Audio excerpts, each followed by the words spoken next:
welcome to this edition of CRQZ News Channel 1 at 9 o'clock. I am Jim Conley. And I am Carrie Gentry. And we have a special report on the emerging technologies such as the Internet of Things. We are joined by Dr. Moore, the principal at Hilltop High School. Dr. Moore has been in the educational field for many years and certainly knows the in and outs regarding education. Dr. Moore, thanks for taking the time to join us today. Many of our viewers watching may not know exactly what the Internet of Things consists of. So, could you please shed some insight on this?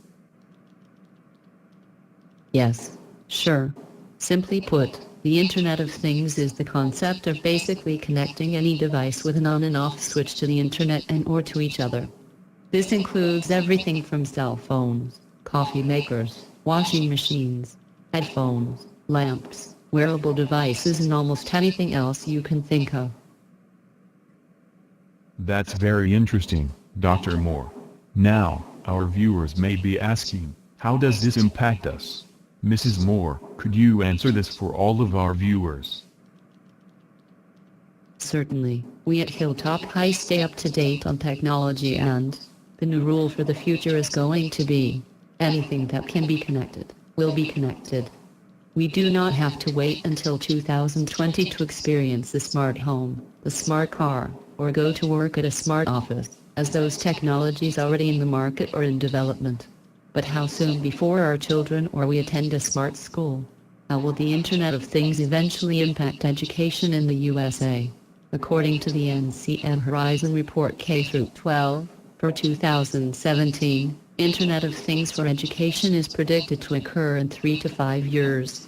Educators with IoT learning environments will significantly affect how we as a society function, communicate, collaborate, and move into a world of increasing interconnectedness. For example, the digital highlighters such as the ScanMaker's Air wirelessly transfers printed text into an application or web browser. It is 30 times faster than if you were to write by hand.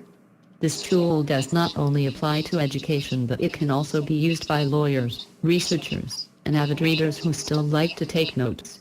The advantages of digital content mean easier sharing and more collaboration amongst educators. They can build on each other's knowledge.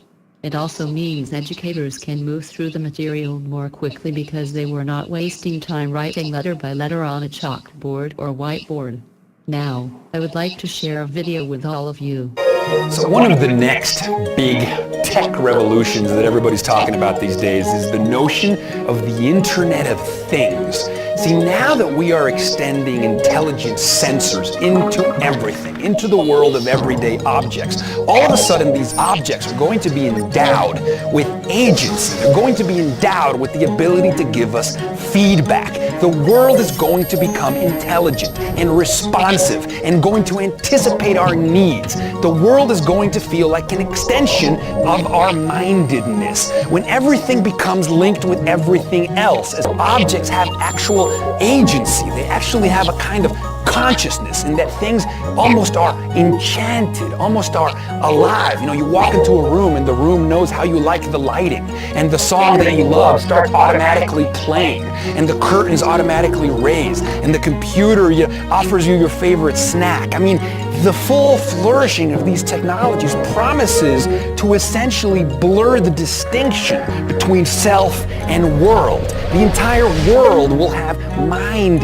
in it. It's how the cognitive philosophers David Chalmers and Andy Clark used to say, we've always been adept at dovetailing our minds to our tools, but when our tools start talking back, the loop will be finished. We will have fully spread our minds out into our universe.